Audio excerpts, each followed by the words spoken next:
और जम्मू कश्मीर में उमर अब्दुल्ला सरकार को सत्ता में आए 1 साल पूरा हो गया है, लेकिन उनके घोषणा पत्र के बड़े वादे, सम्मान, पहचान और विकास अब सवालों के घेरे में है।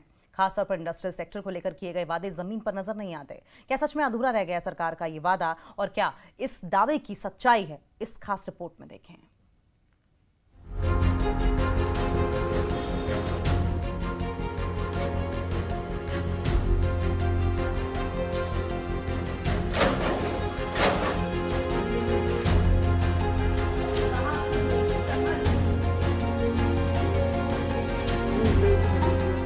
पिछले साल 16 अक्टूबर को शपथ लेते वक्त उमर अब्दुल्ला ने वादा किया था कि जम्मू कश्मीर में इंडस्ट्रियल सेक्टर को नई रफ्तार दी जाएगी।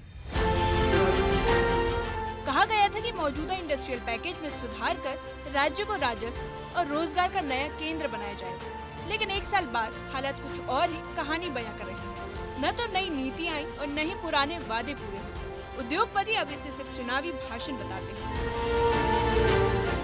फेडरेशन ऑफ इंडस्ट्रीज के अध्यक्ष ललित महाजन का कहना है कि सरकार की तरफ से न तो किसी तरह के इंसेंटिव मिले और न ही जीएसटी रिटर्न। उनके मुताबिक सरकार के वादे सिर्फ कागजों तक सीमित रहे। इसका असर इतना है कि न सिर्फ पुराने उद्योग संघर्ष कर रहे हैं, बल्कि नए उद्यमी भी पीछे हट रहे हैं। इंडस्ट्रियल सेक्टर जो राज्य की अर्थव्यवस्था की रीढ़ बन सकता है, वो आज उम्मीदों का मरीज बन रहा है। जब ये पॉपुलर गवर्नमेंट बनी थी तो हमारे को बड़ी उम्मीद थी कि हमारे जो पेंडिंग मसले हमारे चल रहे हैं यूटी बनने के बाद वो मसले प्रायोरिटी लेवल पे रिजॉल्व हो जाएंगे। उसके लिए हमारी ऑनरेबल चीफ मिनिस्टर साहब से भी मीटिंग हुई है, डिप्टी चीफ मिनिस्टर साहब से मीटिंग हुई है। पर जो चीज़ सामने निकल के आ रही है कि अभी तक जो हमारे पेंडिंग इश्यूज हैं वो कोई भी रिजॉल्व नहीं हुआ। जैसे कि आज देखिए, आज हमारा जो टर्नओवर इंसेंटिव है वो हमको सिर्फ 2021-22 का मिला था। 22-23 का पेंडिंग है, 23-24 का पेंडिंग है। जब भी हम इंडस्ट्री डिपार्टमेंट में बात करते हैं वो कहते हैं हमने फाइल फाइनेंस में भेज दी। फाइनेंस से बात करें तो वो कहते हैं जी अभी तक हमारे पास फंड्स ही नहीं है। हमने चीफ मिनिस्टर साहब की भी नॉलेज में चीज़ लाई, डिप्टी चीफ मिनिस्टर साहब की नॉलेज में लाई। पीछे एक हमारी डिप्टी चीफ मिनिस्टर साहब से मीटिंग हुई थी, उसमें उन्होंने कहा जी हमने जो इंडस्ट्रियल पॉलिसी रीड्राफ्टेड इंडस्ट्रियल पॉलिसी बनाई वो हमने भेजी जी अपना गवर्नर साहब को अप्रूवल के लिए, तो अभी तक वो इंडस्ट्रियल पॉलिसी आई नहीं। ट्रेडर्स और बिजनेस हाउसेस का भी कुछ अलग ही हाल है। Jammu chamber of commerce and industry के अध्यक्ष अरुण गुप्ता का कहना है कि उन्होंने उमर सरकार से बड़े प्रोत्साहन की उम्मीद की थी। मुख्यमंत्री से मुलाकात के दौरान उन्हें भरोसा दिया गया था कि ट्रेड को बढ़ावा देने के लिए नई नीति लाई जाएगी, लेकिन 1 साल बाद भी उस वादे की कोई झलक नहीं दिखी। देखिए, जब मुख्यमंत्री बनने के बाद पहली बार चैम्बर में उमर साहब आए थे, उस समय बड़े क्लियर शब्दों में उन्होंने एक बात कही थी कि भाई जम्मू और कश्मीर के अंदर जब तक गवर्नमेंट की तरफ से एक सपोर्ट जो है वो इंडस्ट्री को ना मिलेगी, इंडस्ट्री का सर्वाइवल जो है वो बहुत मुश्किल है। लगातार हम लोग कोशिश कर रहे हैं कि जो हमारी एग्जिस्टिंग इंडस्ट्री है या नई आने वाली इंडस्ट्री है, उनके लिए ये एक्सपोर्ट जो है वो गवर्नमेंट की तरफ से हो, लेकिन अभी तक हम उसमें कामयाब नहीं हो पाए हैं। जिस तरह से एक इंसेंटिव जो है एग्जिस्टिंग इंडस्ट्री को है, टर्नओवर इंसेंटिव है, वो भी उनको अभी तक नहीं मिल पा रहा।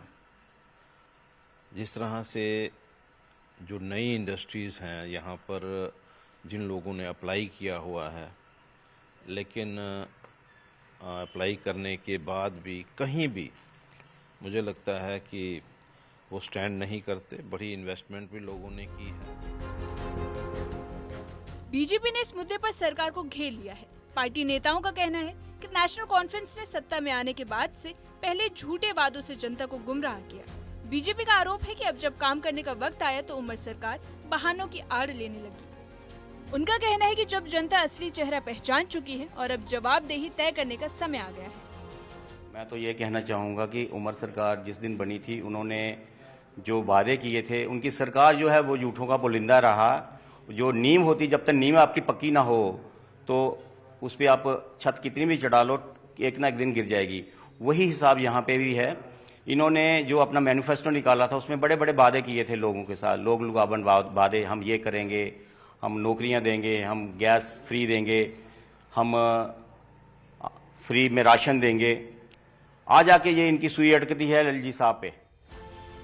हालांकि एनसी का कहना है कि सरकार को अभी भी 4 साल और बाकी है और वादे पूरे किए जाएंगे।